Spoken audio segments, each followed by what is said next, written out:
Hey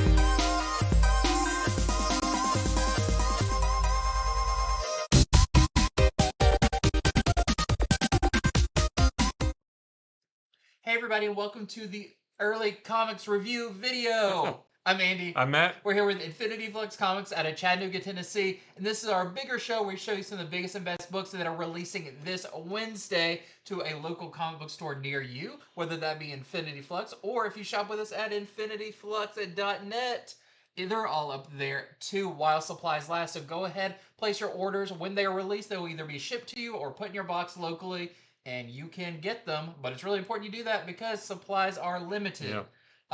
I'm actually going to kick it off this week. It's a fifth Wednesday of the month, so it's kind of a week for annual specials, that kind of stuff. It's usually how the bonus weeks go in the comic book world. But I'm very happy about this week because the Star Wars High Republic Adventures 2025 annual releases this week. And other than it just being really cool, and I'm already getting this series, this one's very special because it is an anthology, and I did the art on the first story in here. So there's a lot of great stories in here. Check it out. But I can speak with some authority about the first story in here. This was written by Charles Soule and Rosemary Soule, his daughter, which I was super excited to get to work with Charles Soule. His Darth Vader series from Marvel is one of my all-time favorite comic runs of anything. I think it is, like every issue was edge of the seat. It was so good. I love all of Charles Soule's stuff back to his days working at DC during the New 52, a little bit later on in there and everything. But the story I got to do was really fun. So it's called Three Younglings and the Snack Frogs of Doom. It's funny because, like, oh yeah, that is the title. I don't really see the title. I just see all the rest of it. And that is playing an homage to, like, Indiana Jones and the Temple of Doom, something like that. And that's not the only homage to that in there too, which I would love that you... Did they tell you to do that? Or did you... Okay. I actually had... So, I'll get into it, but in this, the Nile have attacked a planet called Adelphi, and the Jedi have come there to kind of help, the people who are injured and rebuild and everything. And there are the three younglings, John, Bree, and Toko, who you can see right here on the cover. This is not their first appearance. They were actually from a children's book written by Charles and Rosemary Soule. Is it their first appearance in comics? No, they were in like the background of an issue before and stuff, but I think it's the first time they've got significant speaking parts and everything. But they also want to help, so they go to their Jedi Master and it's basically like, what can we do? And they see that there's been a lot of kids who have been separated from their families and everything, and the Jedi, the Master says, hey, you can take care of them, keep them out of danger, keep them out of trouble.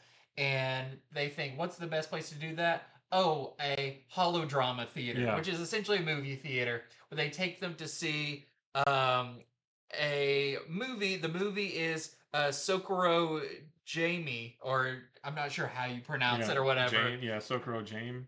And it is the Star Wars equivalent of Indiana Jones, which is awesome.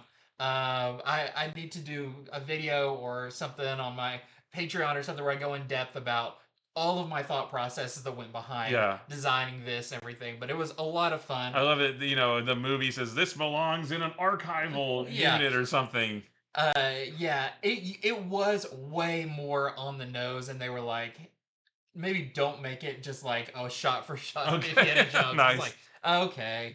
But so it's really fun. The Nile attack while they are all in the movie. The kids panic. One kid starts choking, and it's up to these three younglings to now kind of take the lead and step up and protect them and everything. So it's so much fun to do. It's only just a short story out of quite a few stories in here, but I was really happy to get to draw it. I got to draw some really cool Jedi characters from the High Republic and everything. There's even a surprise Jedi in there that's sitting page 7 oddly close to me right now.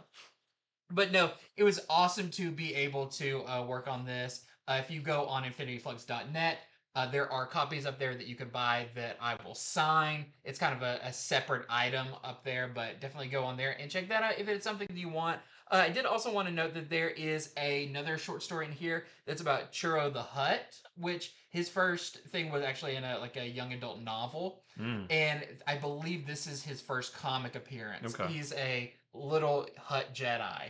Does he have anything to do with churros? It's kind of a play off of, he likes his snacks and Okay. stuff. But yeah, so really fun to get to work on this. There's no variants for it, so it's just the one cover. And yeah, look for all the fun little Easter eggs and fun things I drew in there. Yeah, I've always meant to I want to do like a commentary on it sometime. Because it's like, I had a different Jedi here before, but then I changed it to this one. Or this over here is the layout of this building is based off of this building. See, that's awesome. I would love to hear that kind of stuff. But if you want all that, let me know. But that is the only cover for that, and yeah, super excited. I am the top build artist. That's right. It could be alphabetical. I'm not sure. No, it goes in order by story. Okay, yeah, well that too. But yeah, really, really fun. Check it out. I would really appreciate it. Yeah. No, I like that first story. The movie and the snack frogs. Did they tell you what the snack frogs look like? No. The kid starts choking on a thing called a snack frog. It's new for this, and they're like, it's basically like popcorn, but it's alive type thing. And part of my idea from it is if you read Invincible, towards the later volumes of Invincible, he goes to the space, they live on another planet, and there's these little screaming little guys that he eats. And I kind of thought about those. I also tried to make them kind of look like popcorn, everything. So no, it's always fun when I get to design a new something, and I have a whole separate page of sketches of all of the ideas for what snack frogs look like. That would be cool to see. And when those in undoubtedly pop up in Skeleton Crew Season 2, you're going to be famous. We're creating a small edible alien. That's right. All right, well, so I'm going to start with the Superman Lex Luthor special. This is a one-shot written by Joshua Williamson and the artist by Eddie Barrows. And this deals with Lex Luthor's lost memory that happened at the end of the House of Brainiac storyline. If you haven't read that, or if you forgot at the end of that storyline, he lost his memory, doesn't remember being, the Lex Luthor, but maybe also lost some of his intellect too. Not like he's dumb or anything, but he just can't access it, or he's just not hyper intelligent like he was before. But he's a really nice guy now, and everybody kind of likes him. Well, he grew a beard. Yeah, and he's got a nice red beard. So Mr. Terrific at one point tells Superman that he has been studying the new world that was created when Darkseid died. I'm assuming he's talking about the Absolute Universe. To the Elseworld. But isn't the Elseworld? The Elseworld is, from what I remember, it is like a planet that's constantly vibrating at different frequencies. Yeah. So it's all of the Elseworlds in one planet. Oh. It depends on what frequency it's at is what it is. Because when they said that in the All-In special, Superman said something about the Elseworld. I thought, oh, why are they calling the Absolute Universe the Elseworld? No, I think it's actually the Elseworlds. Or it's kind of all of the other realities in one world. I'll have to go back and read that All-In special. But regardless, Mr. Terrific is studying another world. But he has kind of hit a wall with his research. And he says that there's one other person who was always good at finding the less conventional, maybe a little bit darker ways of looking at problems like this. And of course, he's referring to Lex Luthor. But the only problem is, like I said, Lex Luthor has lost his memory and doesn't have that super intelligence anymore. So Superman actually approaches Lex Luthor and says, "Hey, man, we could use if we could maybe jog your memory, make you remember who you are, we could use your help doing this research." And Lex basically says, I don't want to be the person I was before. I don't want to do this. Yeah, and he kind of tells Superman, it's like, do you want me to be that person? Superman's like, kind of got a point. So, obviously Superman leaves it up to Lex. He's like, you're right, it's your choice. I'm not going to press you on this. So that's part of the book. But all throughout the book, we also get flashbacks to when Lex was younger and how he was a very gifted child and his mother showered him with love and support, but his father was pretty terrible to him. And these flashbacks do play into the larger story that they're telling in this book. So it's not just, wasted space. There's a reason they're showing us these flashbacks. And there's a bit more at the end that I'm not going to tell you about. But I will say that at the end of this, we do have a definitive answer of whether Lex, gets his memory back or not. And this does fit nicely in with not necessarily the current like Doomsday story, but just the overall story that's been going on in the Superman books for a while. Of Lex losing his memory and all that kind of stuff. It's written by Joshua Williamson, who's writing the main Superman book, so it fits right in line If you're reading with that. Superman, like you'll want to read this because it feels like another kind of issue of Superman just focused on Lex Luthor. Yeah, that's what I was going to say. If you are reading Superman and enjoying it, you will want to pick this up because it does lead into the next story arc, which will come after the Doomsday stuff is over. Mm-hmm. We have one or two more issues of that still, but everything that's going to come after that kind of feeds off of this right here. So if you are reading Superman, you are going to want to pick this up. And if you aren't reading Superman, you're insane because it's one of the best books on the stands. Everybody should be reading that. But yeah, just a good one shot, good artwork. We spend most of the issue with this new nice Lex, but the problem that he's facing, the quandary that they're facing is pretty interesting. So highly recommended. Yeah, I thought it was also interesting just Mr. Terrific in there. Yeah. Mr. Terrific always kind of has a little bit of a dark side too. Yeah. It's the looking for answers and maybe he's willing to, take a darker path. So him suggesting that maybe they get Lex Luthor is like some interesting character development too for because he's also been pretty shady in the Challengers of the Unknown book as well too. So not that he's a bad guy, but he's just been like, he's just been a little shifty. Yeah. But we've got our A cover right here, and we've got this Gleb Melnikov variant with regular Lex and a bunch of other Lexes. Yeah, a bunch of other Lexes in the background. That's really cool. We have this really nice, and this is the only other one. This is the nice foil variant of this A cover right here. Very cool. Next up, I've got a book that is kind of like an annual, but kind of like an anniversary issue. This is Star Wars: A New Legacy #1. So this is cool. This is celebrating 10 years of Star Wars being back at Marvel, which I said on a shorter show. It feels like it was just yesterday. I remember all those announcements, getting issue 1 of Star Wars and Darth Vader and Princess Leia when all those came out. But it's been 10 years. And this is cool because they've brought back some of the original creators of the first books of the new Marvel age of Star Wars to kind of revisit some of their characters and storylines that they had a hand in doing back then. There's not an overarching story, but it does feel pretty seamless throughout the entire thing. And it's cool because Star Wars has ended and Darth Vader has ended the main runs of their books. So this is kind of a nice capstone to that whole legacy of it. Until we get to the next until there is a new ongoing Star Wars series that's starting in a few months. Yeah. But yeah, this kind of caps off that first 10 years. So there's 3 stories. The first story is the Grand Imperial Jubilee by Charles Soule, who I just said I worked on. I didn't work on him. I worked on a book with him. Right. He's probably fine and doesn't need any work done. The art is by Ramon Rosales.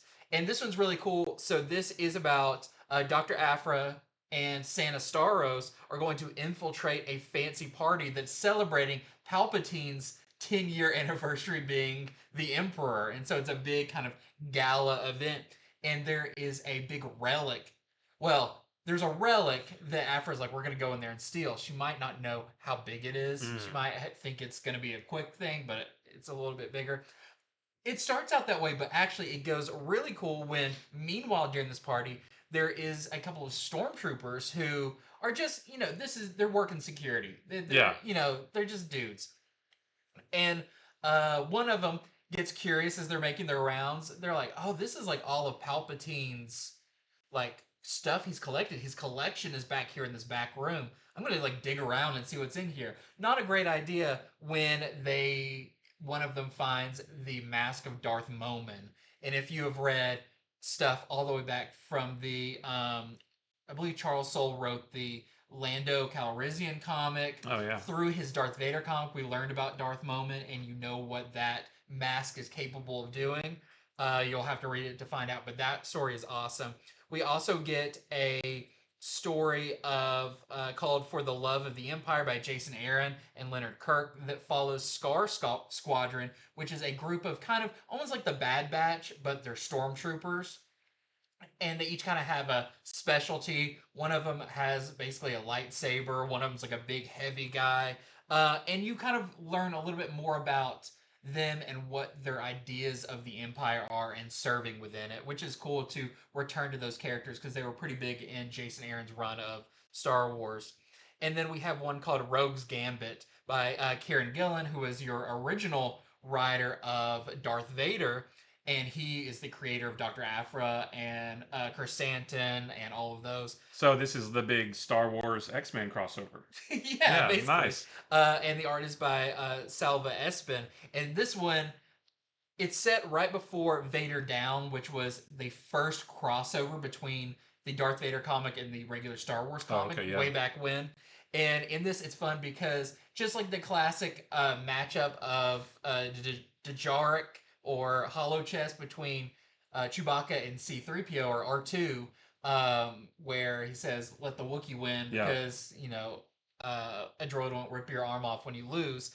What happens if it's Chrysanthemum versus 000, the murderous protocol droid? Who rips off whose arm in this situation? The unstoppable force and the immovable object? Yeah. So a really fun, it's just a short little story, but full of just a lot of tension and everything. So this was a really fun book. Definitely check it out, especially if you've read the Star Wars comics over the past 10 years. This is a nice kind of back to some familiar faces and some familiar stories. There's no like, this leads into the next series or anything like this. This is just a kind of more of a celebration of the past rather than like a Marvel Timeless book or something like that. But I really enjoyed it. Really fun. So there is your A cover. Also, this is the cover I got. This is the Kyle Hotz with Chrysanthemum playing against 000 and BD1 and all that. I believe that's what it is. 000. I forgot what the other droid's name is. And then we also have a Lionel Francis U 1 in 25 variant we're selling for $19.99, and there's the mask of Darth Momin. I would like to see it where the stormtroopers, you said that they're like kind of prodding through Palpatine's collection. Maybe he was gone. He wasn't home when they did that. But then he comes home and they're like, "Oh no, somehow Palpatine returned. We got to get out of here." Yeah, that was a long walk for a joke. Yeah. All right. So next up, we've got The Seasons #1. This is a new series from Rick Remender and Paul Azaceta over at Image, and this is really cool. So the first few pages of this book are about a city in Egypt called Neo Cairo. Right off the bat, you know that this world is different because I believe this takes place in 1924. Yeah. But the city in Egypt is called Neo Cairo. There's a scene where a guy has a jetpack. So this is not like your typical. It's not steampunk, but it feels like a sprinkling of kind of that idea. Yeah. But this town, the beginning of the book tells us about this town called Neo Cairo, and it goes completely silent, meaning there's been no contact with the outside world, there's been no radio communication, there's been no sight of anyone entering or leaving the city, no air travel in or out of the city, nothing. Like the city it's just there, but there's no activity whatsoever. The only thing we do see is what looks like a traveling circus packing up their show and leaving the city. And it looks like they've left a trail of destruction in their wake, or there's a bunch of people like laying on the ground. We don't really know what's going on. But then we are taken over to the town of New Gallia, where we meet a girl named Spring Seasons, and she is one of 4 sisters. The other one's named Summer, Autumn, and Winter. So you have the Seasons sisters, and most of the issue is spent with Spring as she kind of chases this letter around town. It's a letter that she received from her sister Autumn. And it's kind of like something you would see in a Pixar movie where she has the letter, but a gust of wind blows it out of her hand, and then it's on the ground, and she runs to get it, but it gets stuck on somebody's shoe, and they trot it down the road, and she runs after it, but then a bird snatches it. She has to chase the bird. Like, it's that kind of thing. Almost like a big like Rube Goldberg machine or something. And a lot of the book is that right there. just kind of introducing us to Spring, what her personality's like, giving us a look at the town that she's in, that kind of thing. And we also see that there is a traveling circus in town, and they're like going on like they're marching down the streets like a big parade. Everybody's happy that they're there. And then the last few pages of this book are Spring getting the letter and from her sister Autumn and finally reading it, and that is where things start to get a little bit dark because Autumn says that she knows what happened to their parents. Apparently, their parents disappeared at some point. We don't really know the backstory yet. It doesn't really go into that in this issue. But Autumn says, I know what happened to mom and dad. Get yourself and Summer and Winter and get out of town now. You are in danger. And we see her kind of like, I guess it's like a mini flashback of writing this letter. She mails it, but right after she mails it, we see these like three sort of clown looking guards kind of thing. So we don't really know what is up with all of this, but we do know that there seem to be sinister forces at work. Their parents were involved at some point, and now these sisters are going to have to figure out what happened to their parents and can they get them back. So I feel like I didn't do it justice describing it. It's very visually, it's very unique. I would say what's really important. Rick Remender has a letter at the back of this where he talks about what this book is and his way, what his kind of entry point into writing this was like minimal dialogue. He's like, you know, you're not going to see another book on the stance that's this colorful, that has kind of this. I forgot all the references he makes, but to like a Miyazaki movie or something like that, and it sounds weird. You're like, well, most of the book is this girl chasing a letter that's like flying all over the place, but it does feel like the opening scene of a movie like that. And yes, it's her chasing a letter, but what he describes in the letter, the Rick Remender writes at the end, is by doing this, you're seeing the city they live in. You see, like you said, how she interacts with characters around him. You get little hints of what's familiar about the city and what's not. So it's really interesting. Yeah. It's not like oh man, this just keeps going. Yeah. It has a lot of personality to it. Yeah. I really think this is going to be a big book. You know, not like, oh, it's going to go up in value or anything like that. But I think because this is not a miniseries, this is ongoing. Oh, is what it? I heard. Oh, I thought it was a miniseries. That this is going to be talked about as a very new style of story. Yeah. Almost like Brian K. Vaughan with Saga. Yeah. Back when it came out, it was so different. I feel like Rick Remender went into this. He's so studied now on how comics work that he does have a very new approach to storytelling here that I thought was really refreshing. And it is an oversized first issue. That's right, it's only $3.99, but I believe it's double size, so you get a lot in here.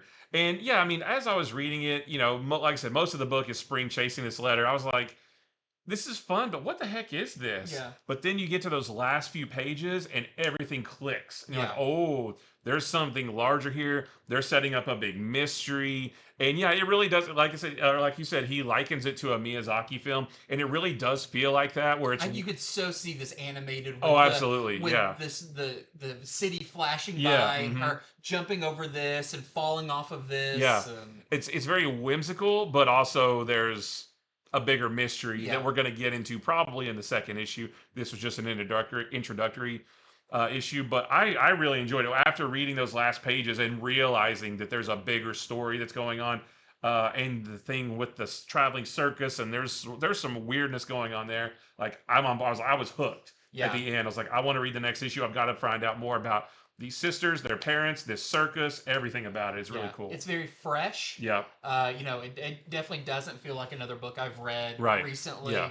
And it does have a decompressed storytelling, but in a really nice way. It doesn't feel like, oh, I'm getting bombarded with stuff. It's like it takes time to breathe. Yeah. And I think that's really cool about this. Yeah, so I enjoyed this one quite a lot. So if you're looking for something new and different to read, get this because I think you'll really, really like it. Plus the art, the colors, the visuals, everything is wonderful. The contrast between, like in the beginning, that new Cairo that's very like tans and very bleak, and then this carnival that's really like pastels and colors is like, you can tell, as I said, I had a really fun time doing all this Yeah. and the colors and everything. Yeah. This is a really cool book. So there's our A cover right there, and we have a couple of incentive variants.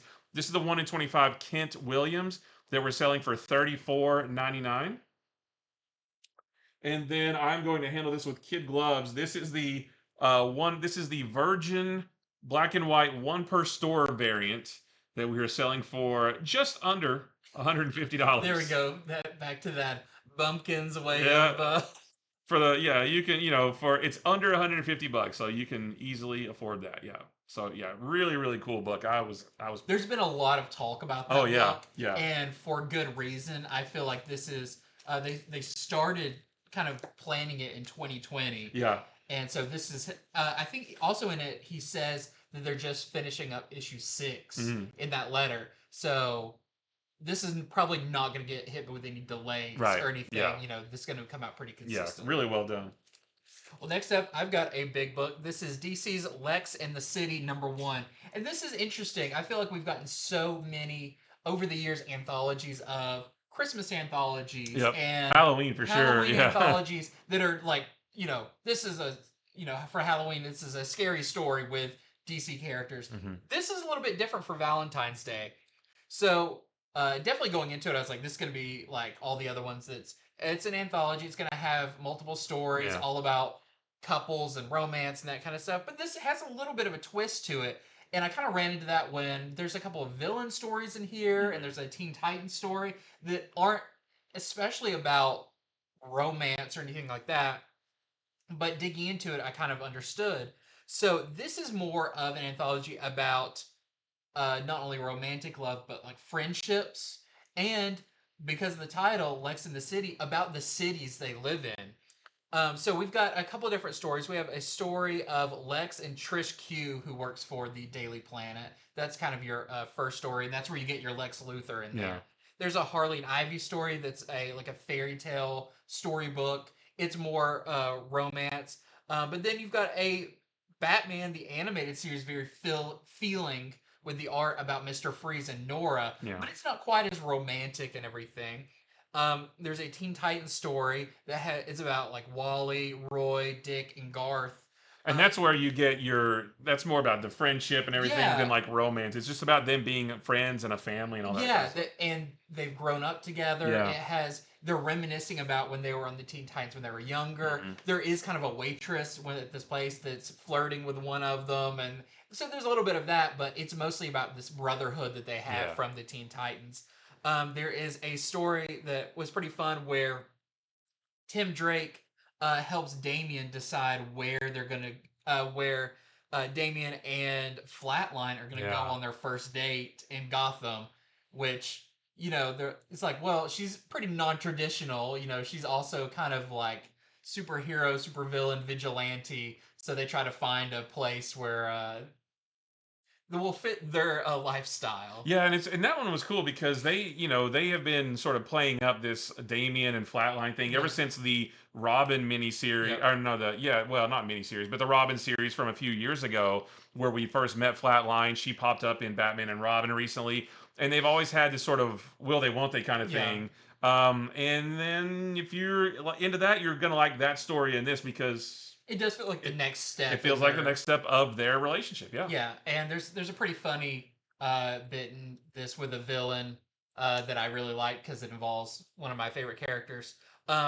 There's also a Riddler and Joker breakout of Arkham story, and that one's almost more about the city of Gotham and that kind of stuff. That's where the city part comes into it. There's a Beast Boy and Raven story, and there's a Hawkman and Hawkgirl, but it's mostly about Hawkman because of their reincarnation, where as soon as they're together, something causes them to die and they're Yeah. separated again. And kind of Hawkman reminiscing about the previous lives they had because the Hawkgirl now doesn't have those feelings for him. Right. And kind of how he felt about Shiara and all that back in the day. That's really interesting. So it's a bunch of pretty different stories. They're not all just like romantic rom-com or whatever stories. Yeah, it really is pretty unique in the pantheon of Holiday holiday anthologies. anthology books. Yeah, it's pretty unique. Yeah. Yeah, so Pretty fun one there. You get a lot of variety. There is your A cover. We also have this Suzumaka cover, Nightwing, and we have this Sowie variant with Harley and Ivy. Well, I want to go ahead and talk about X-Men number 10 because this was a pretty darn cool issue. So, in this one, the Office of National Emergency, which is known as One, and it's spelled like O asterisk N asterisk E. It's the group, what's his name? Lundquist. If you've been reading this series, it's the guy that Cyclops has run into a couple times. Well, anyway, this organization attacks the X-Men's base in Alaska in retaliation for them attacking Grey Malcolm Prison that we saw over the course of that raid on Grey Malcolm storyline over the last 2 or 4 issues or so. So Cyclops, he's like, we're not going to fight. Get me Agent Lundquist. I want to talk to him face to face right now. And the whole issue goes back and forth between Cyclops talking to Lundquist, telling him how dangerous it is to attack the X-Men.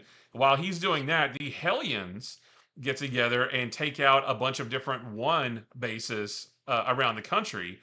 And it's like, but the and that bit's cool where they're taking out the bases. My favorite parts of this book are all the scenes where Cyclops is just talking to Agent Lundquist because he does not back down. He says, "Listen, I do not want to fight the U.S. government, but if you push me, I will push back, and you will not like it." And I don't want to tell you exactly what it is, but he does make mention of his cosmically powered wife. He says, "You will not like it if you push me. The X-Men, you think you have nukes and things like that. We're the X-Men, Yeah. and it's just like Cyclops does not back down. He's not like super threatening, and he's not a jerk, because he does say, "I don't want to fight you guys," but holy cow, like just that whole interaction between Cyclops and Lundquist, like that was the coolest part of the book to me. And then it goes back and forth. You're also seeing Hellions take out their bases and things like that. So just if you're reading this series, this is another great entry point into it. If you're a Cyclops fan, maybe check it out just because Cyclops is awesome in it. I just wanted to go ahead and talk about it now because I just thought it was that cool. So we have our A cover right here, and we got some cool variants too. This is the Larix Lee Magic variant. She's not really in this all that much. She has her own miniseries to worry about. That's right, yeah. I love this cover. This is the a Bandini Fantastic Four. It's a Fantastic Four cover homaging X-Men #1, not a Fantastic Four homage cover, but that's just so cool. The Fantastic Four and Doom are not in this, but it's just so cool with the corner box and everything. And then we have a 1 in 50 version of the Magic cover that we are selling for just under $80. Staying on the X-Men and the Mutant train, I've got Sabretooth the Dead Don't Talk #2. I really like this issue. I really like the first one, and I wasn't hesitant about the first issue, but it's like, okay, it's a Sabretooth book set in like 20s New York with gangs and stuff. It's kind of one of those things where it's like, why? Yeah, it felt like, this will be fine, but it also feels like, well, we're not going to get any of the other X-Men in it or anything like that. But it really surprised me how much I liked the first issue, and the second issue kept that going. So we have Victor Creed, Sabretooth, is now known as Mad Dog Murphy, and he's kind of the heavy for a gang in New York, led by a guy whose last name is Fisk. You get a lot of those, like, is this the ancestor of a certain character? But Sabretooth now is like, this guy helped him break out of a asylum or penitentiary or something, and he owes him, and he's good at his jobs. I mean, Sabretooth, there's a bunch of gangs that kind of rise up in the city, and Sabretooth single-handedly takes them down, making the one that he's a part of clearly the best one. But those gangs, they start off and they're pretty they just look like guys in like bowler hats and stuff. Yeah.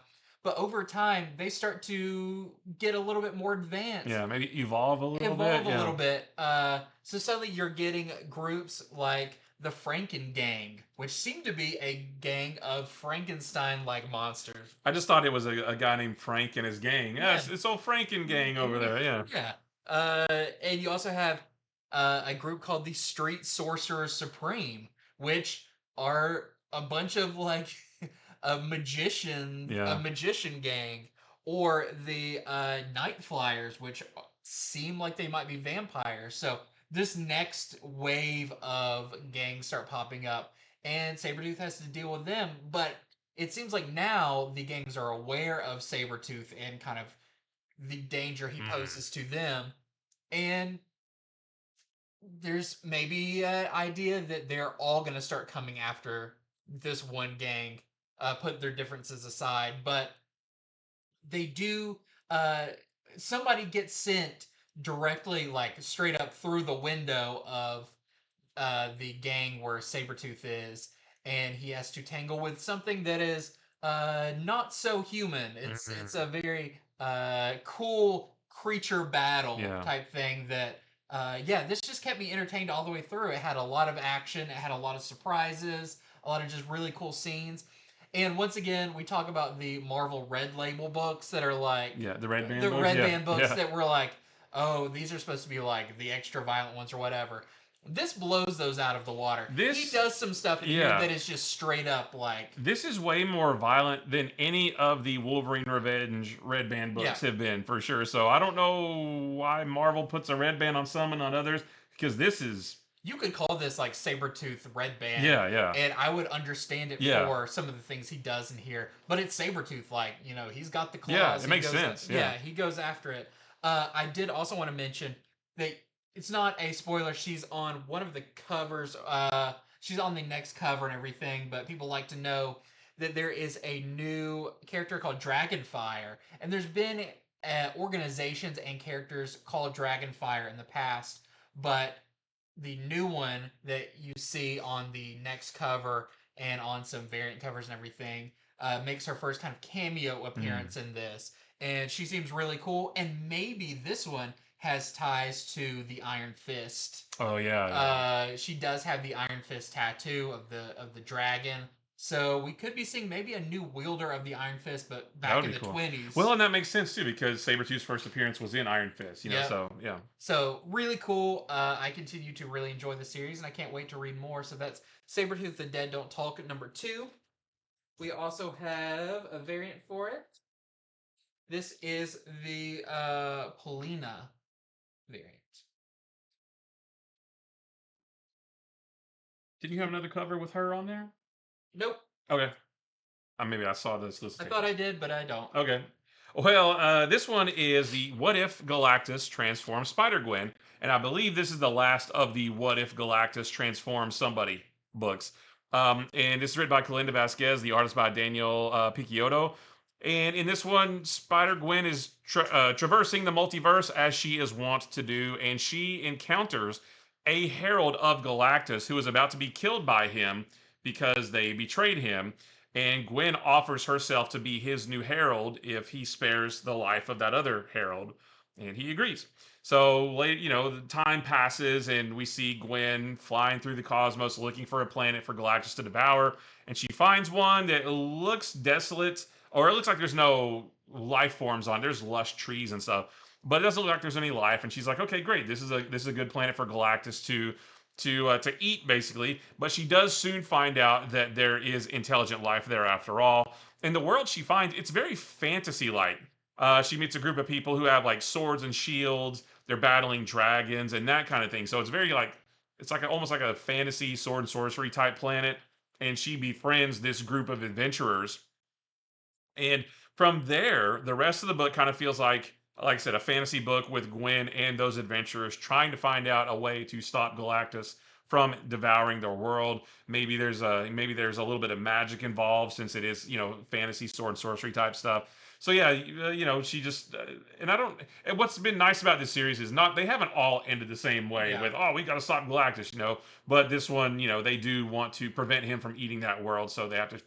How does a group of adventurers and maybe a couple dragons stop the planet eater? Right, we don't know, but you have to read it to find out. But yeah, another good entry into this series. So that's our A cover right there, and we have this nice Mark Bagley variant with all of the different characters that have been in this series. They're not all together in this book, but it's cool to see them on a cover.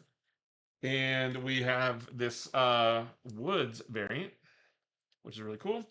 And I really like this one This is a Steven Segovia variant with with a real swole looking Galactus. I like to think that's absolute Galactus, Yeah. you know. But yeah, a cool cover there.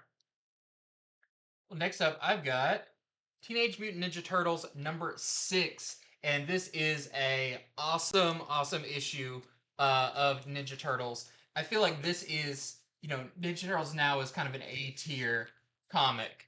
It's Oh bringing yeah, all the emotional hits, anything that the big two yeah. are pulling out. This is my favorite issue of this series so far. This one, like this one is where it starts. Yeah. Yeah. So that also mentioning that this is where Juan Ferreira joins as artist, who is going to be your new ongoing artist, at least for the first like volume or Mhm. whatever. I'm sure they may, he may take an issue or two off here and there, but his art in this is phenomenal. It is has a lot of personality, but also a lot of grit to it. Easy to follow. It's just overall a fantastic art style for this. But the turtles are all back together. We had all the first four issues with the turtles kind of separate, and a couple of them meeting up at the end of their issues. Issue 5 tackled the villain of the series, and the issue 6, all the turtles are back together, but only in proximity, not in how well they are getting Yeah. along. Because Not in harmony. no, these brothers now basically can't stand each other's Yeah. guts. They're at each other's throats. They're blaming each other for what happened in New York previously. And do we know what happened? Because they keep trying to reference what happened, and they get it cut off. I don't think we know 100% what Okay. happened. I think it was something that happened between the previous run and this one. Okay, yeah. So that's a kind of a mystery that we'll find out at some point. But it is a lot of the blame game, except for Donatello, who is still very mentally unstable Yeah. from his time being caged up, and he's still talking to a dead rat that he thinks is Master Splinter. And that's kind of the illusion he has going on this entire thing. But they do know that this kind of new form of the Foot Clan has emerged. They've each run into them, and they want to head to New York to kind of find out, because Karai is the head of the Foot Clan, but they say this doesn't really seem like her. Yeah. They're maybe a little bit more brutal, all that kind of stuff. And if you read issue 5, you kind of know what's going on, you know.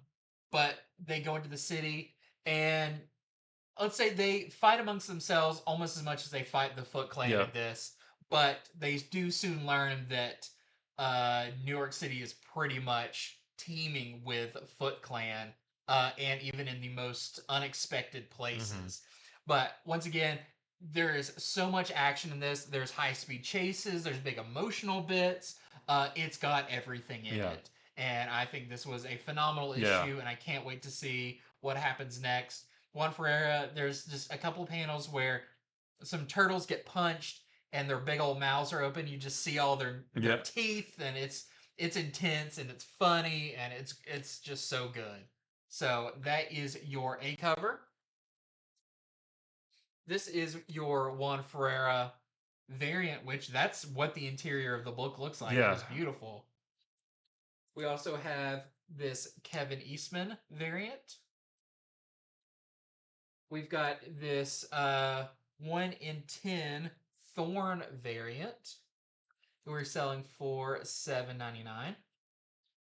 And we have this 1 in 25 Boneface variant that we're selling for $14.99. It's very reminiscent of the first Ninja Turtles movie. You know, that's the trench coat. Yeah. All right. Well, next I've got a new book from Mad Cave called Kill Train. This is written by Olivia Quartero Briggs, and the artist by Martina Niosi. And this is set in the not too distant future where the population is out of control. And in order to control that population, New York has instituted the kill trains, which is sort of a randomized extermination program where sorry, I lost my notes here. Where subway trains are picked at random, and if you're on that train, you will not see the end of the line. You will, they kill everybody on the train, basically. What's funny about this is there's some controversy around this, but not because it's a train that kills people. It's because of a whistleblower who comes on the news and says that the way people are dying is a lot less humane, a lot more violent than the powers that be would have you believe. So like everybody just kind of accepted that this is a thing that happens. If you ride a train, you might not survive. They don't have a problem with that. It's just the fact that it's actually pretty violent death if you get on there, which I think is pretty crazy. But it's centered around this woman named Vanessa. She is a struggling single mom. She's about to have a nervous breakdown. She's a writer whose story was just rejected. And she's engaged to a man that doesn't seem like she wants to be engaged to, but he seems like he has money, and she really needs to provide for her daughter. And one day she takes her daughter to school, and she gets a message that she's needed for a meeting downtown, and she's mortified because she doesn't have any money for a cab. It's too far to walk, so she is forced to take the train, which the day before is when another killing happened on a kill train, and they established the fact that most people travel on a train the day after because they apparently they don't do this every day. So statistically speaking, you're more likely to survive if you do it than the day after one happened, because they're not going to do it twice in a row, right? But it does turn out that the train she's on is the next kill train. She's already having a bad day, right? So she's got to figure out how to survive this, and that's where we'll have to see what happens in the next issue. But yeah, a really weird kind of not weird in a battle, just a unique story, Yeah, like a little dystopian. yeah, yeah, dystopian. Yeah, it does seem kind of like Soylent Green kind of Yeah. thing. But yeah, so check it out if you're looking for something different to read. And that is our only cover. But this is not the only book about a murderous train that we have This week. this week. Yeah. I'll be getting to the next one here soon. Uh, Next up, I've got Storm Lifedream, and this is a one shot. This is part of the Marvel Voices line of books, but unlike a lot of them where they're anthology style, this is multiple artists and writers, but it is a singular story, Hmm. which is really interesting. That's like that Kahori book that came out. Yeah, Yeah. it's almost hard to tell where one ends and the next one begins. So you've got creators on this like John Jennings and Edwin Gallman. You've got a bunch of really big names on here. But this is a very strange story for Storm, because we actually begin in deep space with an ancient race of interdimensional archivists who abduct Storm because they want to kind of upload her being into their archives. They're like, we can take her, upload that, and then put her back. She'll never know the difference, but we'll have this archive of this very powerful mutant of Earth. But they're when they do that, it all is going fine, everything, and they're not like weird aliens. They look like Mm. humans. Um, but while they're doing that, there is another storm that is in this kind of mind palace or whatever. That we see like our 616 storm. She's kind of dreaming or whatever, but she's reliving some classic X-Men scenes or Okay. her past. So that's where you kind of get the traditional of the Marvel voices, where you get like what makes the character great type thing. So she sees herself in Cairo as a little girl and all of that. But there's a storm there that is um, described as she's older, but she's a composite of an infinite versions of Storm. So she's kind of like every reality's versions of Storm put into Hmm. one. But maybe, she starts out and she's very nice and very like, you're a great woman and this is, your destiny and all that. But what if she wants to be the one to get out Yeah. at the end and not our 616 Storm? You'll have to read it to see. But you get plenty of glimpses into the history of Storm as well, including like the 90s one that they just did that story in X-Men 97, Yeah. which I Oh, forgot right. what his name is, but where she jumps in the way and then she loses her Oh, powers. yeah. Like that happens in here where you see that. You also see Bloodstorm, the vampire version of Storm in here. So a lot of revisiting of classic Storm, but with this really kind of sci-fi through story that is really interesting and very, very weird and different. It does feel like almost like a Claremont Hmm. X-Men story where they go to space and encounter weird stuff. But if you're a big Storm fan, you'll definitely want to check this one out. There is our A cover. We also have this Darbo variant, and we have a Lucas Wernick variant as well. Well, next up, I've got DC Rise of the Power Company. This is a one shot that has 4 different stories in it. The first one is called The Company Man from Brandon Thomas and Charles Stewart III. And this is about Josiah Power. And he wants to reform the power company to help repair some of the public's negative opinions of metahumans after everything that Amanda Waller did during the Absolute Power event. And he recruits Black Lightning to lead their team. And it's interesting because his powers are really messed up. He has the power to absorb energy around him and then expel that energy, but it's really messed up to the point where he's building up too much and he can't control it. Like he's gonna burst basically, and they keep having to teleport him to the moon of Mars so that he can discharge all that energy, and he has to stay up there for a while before they can bring him back down. So he's dealing with that, trying to get the power company back up. There's another story called Ring of Power with Vixen and Bolt. There's a story called Unfinished Business featuring Cyborg and Joe Mullen, Green Lantern. They travel to Star Labs deep space station where they have to fight Despero. He's there Oh, waiting for them. He tries to trap them. And then there's a story called Dynamic Duo, which is about the Signal traveling to New York City and running into Jace Fox Batman. We haven't seen him in a while. And the Signal tries to help him with some thugs, but that Batman, he's very like, leave me alone, I don't need your help, that kind of thing. And so most of that story is the Signal telling that Batman how he doesn't have to do everything alone, how there is a Bat family and they work together, and Jace Fox could have some of that for himself as well. So just a nice anthology featuring some of these characters, and I do believe that there is going to be a Power Company miniseries yeah. coming soon too. So this kind of helps to set that up. And that is the only cover I've got. Next up, speaking of uh, Murderous Trains. scary train Yeah. ride, this is a Blood Train #1. This is from Image, but as you can see, it's magazine size, and this is a one-shot story. This is by Adam Glass, and the art is by Bernard Chang. And uh, I wish the solicitation for this didn't go into so much detail because this is essentially exactly what the solicitation said it is. Okay. It's a group of friends. They've been kind of traveling the world together, backpacking and all that. They're on their last leg of the journey heading back home, so they get on the like the Siberian Railway.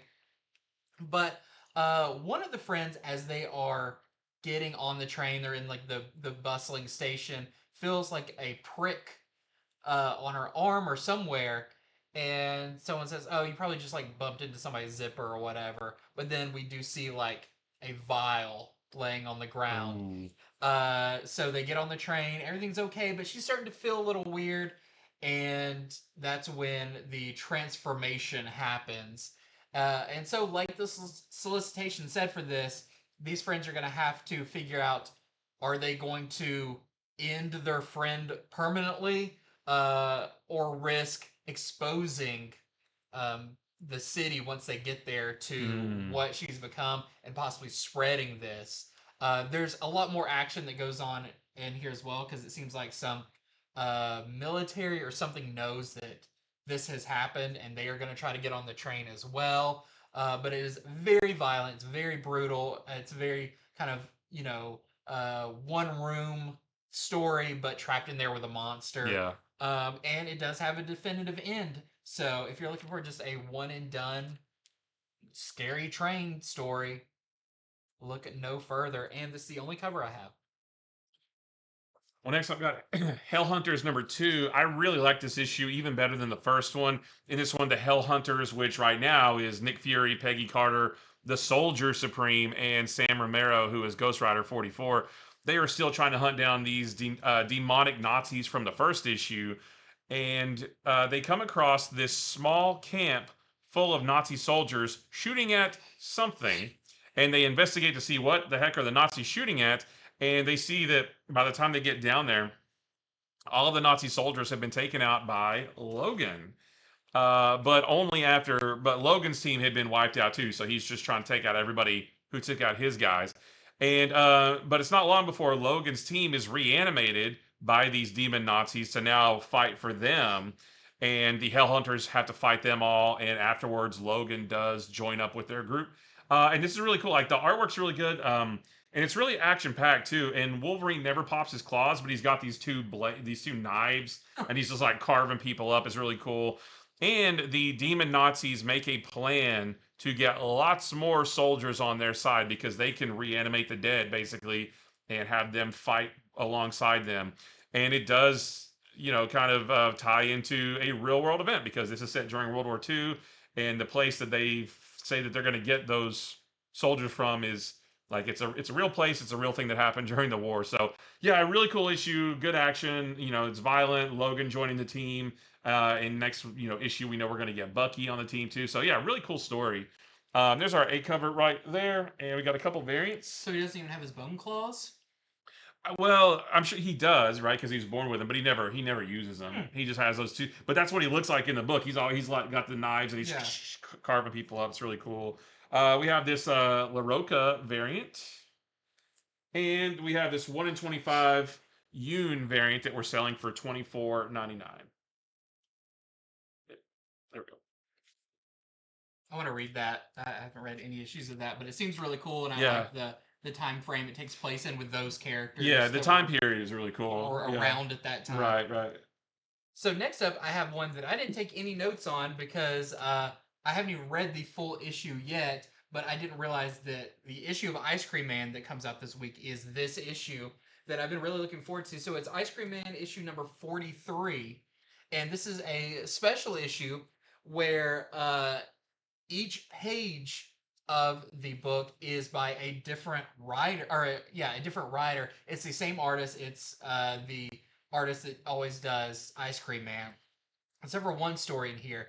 But you have guest writers on this telling one-page stories like Grant Morrison, Patton Oswalt, Zoe Thorogood, Jeff Johns, Jeff Lemire, Kelly Sue DeConnick, Matt Fraction, Denise Camp, Frank Barbary, and more. So, I mean, this is a star-studded cast. And each page is its own, like tiny micro story. Yes, like the Grant Morrison one is what, because of something, hell freezes over. But because of that, everything people said wouldn't happen. That will happen when hell freezes over. Happens. Okay. Oh, okay. So you see, like, there's a description of like these two warring people come together and this team wins this World Series, and like all this stuff happens when hell freezes over. Okay. And it's just a one-page thing, but it's like that's a really fun idea. Jeff is there regular size, 22 pages or so? Or it doesn't feel any thicker. Okay. Yeah, it looks normal. But like Jeff Johns has one about a chef. Did I read any? I mean, they're very diverse in like topics and everything because they didn't. It's not a through line story or anything, but it's really interesting to see these very accomplished writers tell one page of story. Yeah. Now the big one in here is the Zoe Thorogood story, which she's the only one who wrote and drew her own story, and she kind of got special permission about that because her brother tragically passed away right before this, and this is kind of about him and kind of about grieving and all of that kind of stuff that she really tackles in it. And so I think that's going to be another big reason people want to pick this up, because she's been posting a lot of like panels from and everything that are very sincere and just heart-wrenching. But it's really cool that like this is such an original idea. And like all Ice Cream Man issues, you don't have to read any of them in order. Yeah. They're all standalone stories, but this one is a standalone issue of multiple standalone one-shot stories that, I mean, how much fun is that? Yeah. Plus, there is a couple in-between ones by, Matthew Prince, the... W. Maxwell Prince? Maxwell Prince, the main writer. The main writer on there has a few interstitial pages where there's like some prose in there as well, but it's mostly comics and just really, really cool. So there is your A cover. And then I really like this variant cover by Maria Lovett. Nice. So you got another big creator doing the cover on that one. Yeah, I haven't bought Ice Cream Man in a while, but I may have to grab that one I because, know. and like you said, if that sounds good to you guys, but you haven't read Ice Cream Man, you can pick that up without anything. It's not the stories don't connect to anything. Each one Yeah, is it's its own almost like thing. a little Twilight Zone, like Yeah. everything is standalone, Yeah. but this one is even almost a little bit more high concept because it's like you have to get an idea across Right. in a setting and a Right. place all in one Yeah, I'm gonna have page. to check that out. All right, so next up, I've got Moon Knight Fist of Khonshu #4, and this all of Jed McKay's Moon Knight stuff that he's done over the last few years has been phenomenal, and it keeps going here. Moon Knight has gone underground after the Midnight Mission was destroyed last issue, and he's gotten to the point where he wants to keep his team away from him because he says that this is his fight, and he doesn't want anyone else to get hurt because of him. And what's cool is most of this issue is Moon Knight fighting a bunch of vermin, like the Spider-Man villain Vermin. And we saw several of them in the Spectacular Spider-Man book, and Mhm. now they're fighting Moon Knight. So that's really cool to see that.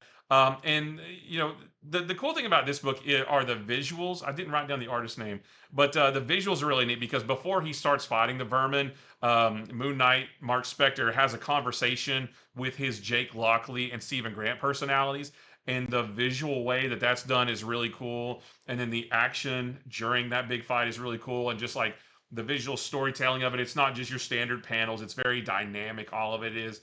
So visually this book is a great book, plus the story is really cool too, and this is the only cover I've got. Very cool. Next up, I've got a new #1. This is Ripperland from Dark Horse. This is by Steve Orlando and Juan Harris Dunning with art by Alessandro Oliveri. And this is a super interesting setting for this. So it takes place in the year 2188. So even though it looks very dapper, Mhm. it takes place in the future. And that's because of some political issues that London ran into. Uh, they've basically become America's theme park.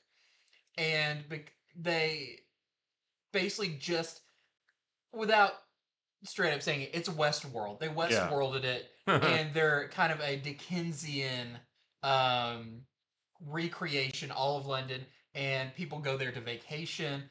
There's no technology allowed. You got to be in that character and everything, but it's the entire city, and it's not like in Westworld where they're like robots and stuff. Yeah. These are the real people who live there, and they work there. Like it, there's a detective in this, and I believe this is him. Like he looks like a straight up, like of the era Mhm. person.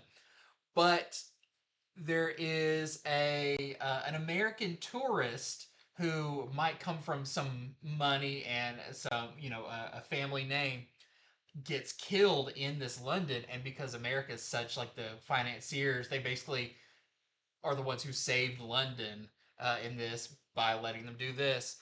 Uh, they really don't want this to be a new thing, but it seems like this new version of London has its own Jack the Ripper, and it's going to be up to a American detective and the detective from London working together, putting aside their differences because there's a lot of friction because of what happened there, and solve these murders before it really turns into a new Jack the Ripper situation.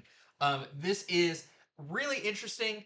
I would say it feels like Westworld by way of League of Extraordinary Gentlemen. The Okay. art looks very League of Extraordinary Gentlemen. It's a little scratchier. It's a little more pin.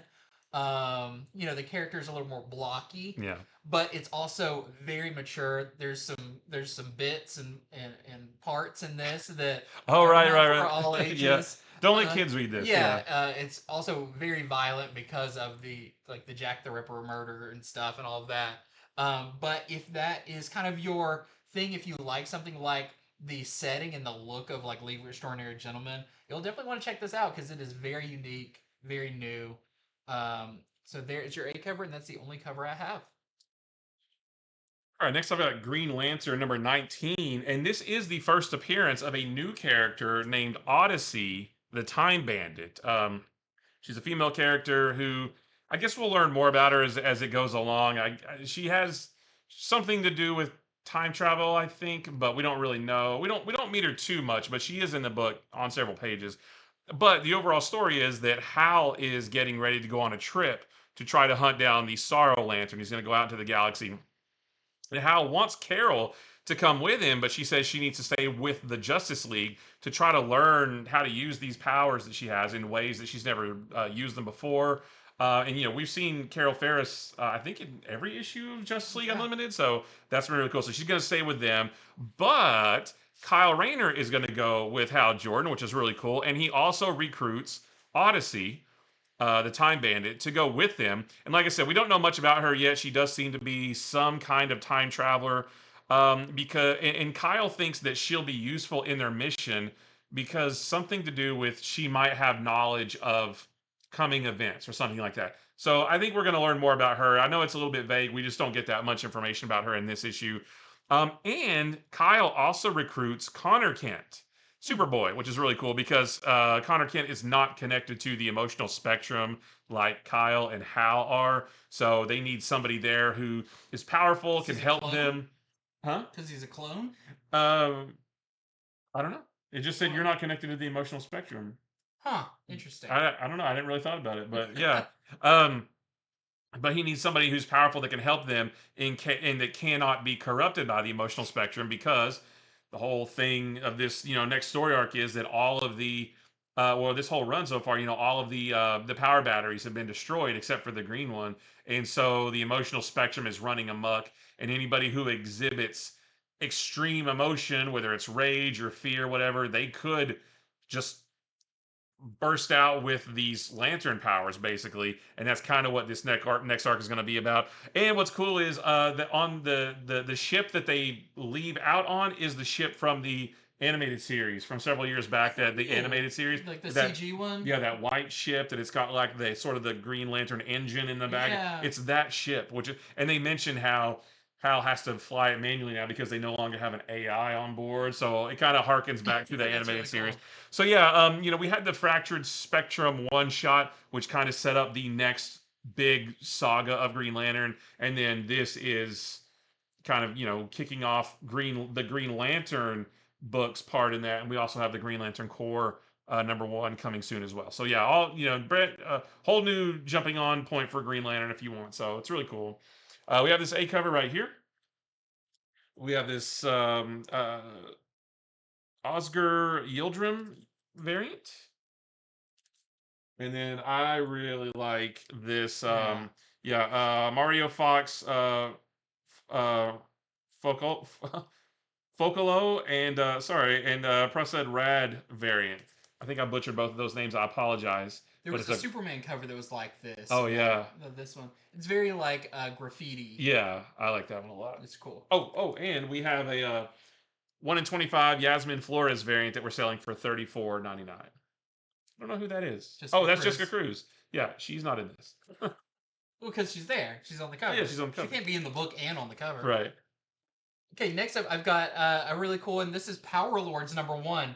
And so if you're familiar with Power Lords, you'll know this, but Power Lords is based off of the toy line from 1983. And what was interesting about Power Lords is it was not based off of a pre-existing animated series or comic or anything. It was kind of like whole cloth toy.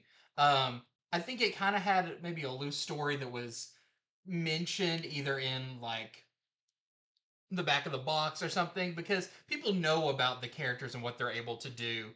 But there's really no basis for their worlds or what their big abilities are or anything. So that's where we come in with Power Lords #1. There was, I believe, a mini series or something, or a mini comic or something by DC years and years ago. But I don't think this plays off of any of what they established in that. So this is by Dennis Culver and Matt Hodson with art by V. Ken Marion. And the art in this is phenomenal. It is so, so cool. And this is part of the Nacelle-verse and like Biker Mice from Mars or RoboForce or any number of those. But I this one stands out to me as one of the best. So there is a place called, and this is all like action almost from start to finish. Nice. But there's a place called Vulcan Rock and it is a hub of tech and weaponry, and it's basically an asteroid that people work on and everything. But when we get to it, it is already under attack by um, Rhaegoth and Gripatog, which are old figures, Hmm. but they've definitely um, upgraded them for this, where they really fleshed out what they look like, and they are attempting to rescue another villain named Arcus. They're all big buff alien guys, which is they're just cool. One's a big kind of bug looking one. Yeah. One has like a holographic chess piece, like his old toy did, and it seems in this the Power Lords are almost like a team, not like a Power Rangers team, but almost like a Green Lantern Corps Yeah. team. Like there's a few of them, and we meet Shea. She's the female Power Lord, who was it? There's a toy of, and there's a character called Saver, and he was original toy, but I couldn't find a picture of him, so maybe it was never produced, but it was Hmm. mentioned. He looks like essentially if you took a tank and ripped off the top of He-Man and stuck it on there. He's the top half is a barbarian and the bottom half is a tank, Okay. and he's giant and he's really cool. Um, so they are trying to stop these villains, but all of a sudden they get backup from who basically says you're looking for the Lord Power. Well, here he is, and it is Adam Power, who is the traditional Power Lord's character, who when he's in his Adam form just looks like a human, but when he's got this crystal on his head, he turns blue and he's Power Lord, just like the original figure did. You could kind of like flip him around to the two different things, but he in this loses his crystal and gets plunged through a wormhole that they say could take him anywhere or any when, Ooh. and that's kind of what the setup for this is. This has some very Green Lantern feeling elements, some very wild looking creatures Nice. that are both friend and foe. There's the really weird long headed guy on here who's kind of like their guy in the chair Okay. and everything. And the girl Shea can also change between looking normal and then she gets kind of this armor on with some powers. But it's a really cool, just throws you right into the middle of the action and you're kind of trying to scramble your way through it, figure out who's who and all that. But I'm looking forward to it. And what I just described is only like maybe the first half of the book. Nice. There's you find out what happens when he goes to the portal and everything, but I don't want to give that away. But if you're a fan of classic Power Lords, or you're looking for a new, really like fun, whimsical sci-fi hero adventure, check this out. So there is your A cover. We also have a Salvador LaRocca variant as well. All right. Well, I've got Deadpool number 10, and Deadpool is back from the dead. I know everybody's shocked that he didn't stay dead. But he's back from the dead. However, both his and Ellie, his daughter, both of their healing factors aren't what they once were because the last issue, in order to bring Deadpool back, Ellie had to. I won't go into it, but it basically the way Deadpool was brought back, they had to borrow some of Ellie's healing factor and give to Deadpool, and now it's like they each have their healing factor is half as effective as it used to be, basically. Um, and so Taskmaster says that they can no longer rely on their healing factors in a fight like they used to. So he trains them a bit to actually be better fighters. Because I never thought about it. I guess Deadpool does just kind of like run into bullets and stuff. You know, it's no big deal. But now he has to be a little bit better of a fighter. He got He's nerfed. Yeah, right, right. He sends them after some Russian mobsters to learn how to. He sends both of them after some Russian mobsters to learn how to work better as a team, get some, actual fight experience, that kind of thing. And that's pretty much what the issue is. However, this issue does set up the four-part crossover with Miles Morales that we're going to be getting in the next two issues of this. And I don't remember which two issues of Miles Morales it's going to be. I think it's a four-part thing. It starts in Deadpool it starts in Deadpool 11 next month. And I think it weaves back and forth between a couple Deadpools, a couple Miles Morales. And the end of this issue sets that up. So just want to let you know that the next issue of Deadpool is out, and that's the only cover I've got. Just briefly want to mention Ultimate X-Men number 11. Once again, I didn't fully understand what's going on in this. I know Maury and Nico which Maury's the girl that has like the bunny hat on, and Nico is Nikomoro, Yeah. who I do know from Marvel, go to check on Natsu, who is basically the Cyclops girl. But if you read the previous issue, you know she just had a very traumatic thing that happened when her powers went off, and so they are looking into that. Also, we see Armor face off against Cannon, who is this ultimate version of basically Psylocke.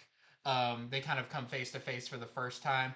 And there's some interesting stuff with Maystorm at the end that she's maybe got her own weird It's group this, yeah. of, I think you said someone mentioned it's almost like the Morlocks. Yeah, like somebody had mentioned that it's like the ultimate version of Storm leading the Morlocks back when she did that. I can see it. I didn't pick up on it at the time because I had no idea what was going on. Yeah. But At least there is, it kind of almost seems like a team that's there to oppose the Children of the Atom and whatever they're about to do. So if you're enjoying the series, if you are doing a better job at following along with the story than I am, you'll definitely want to check out Ultimate X-Men number 11. We've got our A cover there. And then, much different than what it looks like on the inside, this is our Carmen variant. This is our 1 in 25, selling for $14.99 with Viper and Sunfire. so, yeah. Neither of those appear in this issue. Well, I've got West Coast Avengers number 3, and I like this one because it gave me a couple answers. So the Ultron robot that's calling itself the One takes over the airwaves and starts to spread its gospel, telling everyone watching that it can improve their lives by turning them into these like human Ultron hybrids.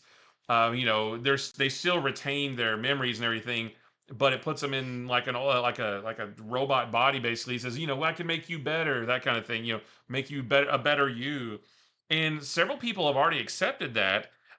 Where I was confused though is that is not the same Ultron that is on the West Coast Avengers, because at the end of the first issue, like they kind of led you to believe like, oh, he snuck out and he's doing this other thing. Exactly, but it's not. It's a whole different. We see at the beginning of the issue, there's actually several Ultrons who are kind of doing this thing. None of which are the Ultron that's on the team. So the Ultron that is on this team seems to be on the up and up. Like this seems to be doing some good stuff. I don't know if he'll get turned later.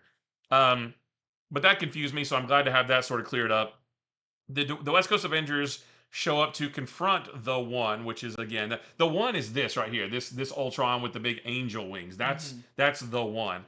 The West Coast Avengers show up to confront it, and but they and its disciples, because again, like I said, several people have accepted its offer to turn into these sort of robot human hybrids, and the Avengers have to be careful fighting them because they are still people. They're just in, and they're very cognizant of what they're doing. They're just in these robot bodies. And the One says that he doesn't want them to fight at all. It insists that it will only convert the people who volunteer for it. But there's still something weird there going on. And there is something that we see at the beginning of the issue that makes me think, well, yeah, there's something at the beginning of the issue that makes me think that this isn't entirely true.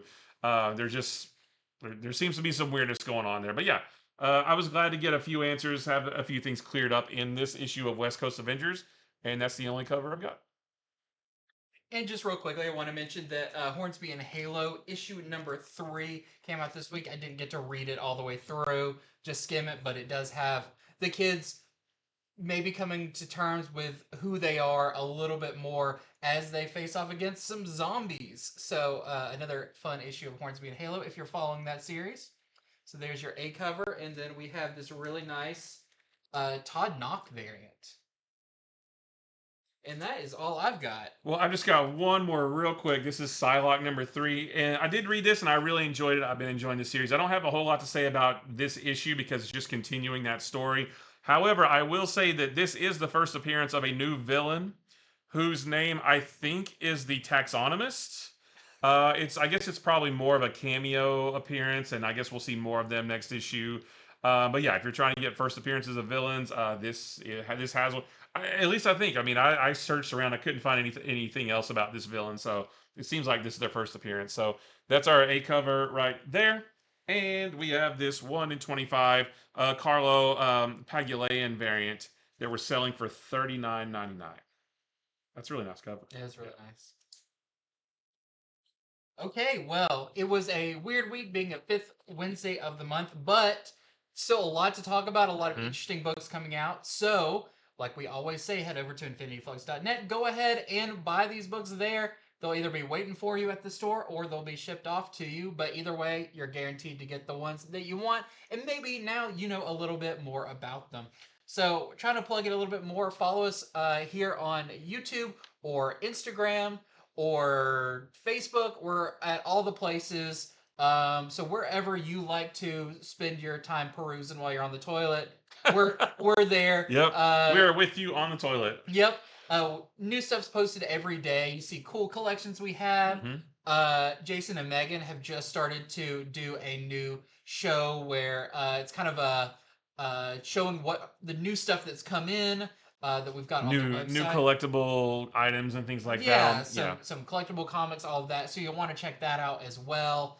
Yeah, just a lot of really great stuff going on around here, and it's just getting bigger and better by the day. Yep. So follow us on all the stuff. Check out all of our videos, all that good stuff, because you're gonna like it all. Yep, absolutely, guaranteed, or your money back. Haha. Not money back. Not money back. Figurative. Right. You know what metaphorically. I mean.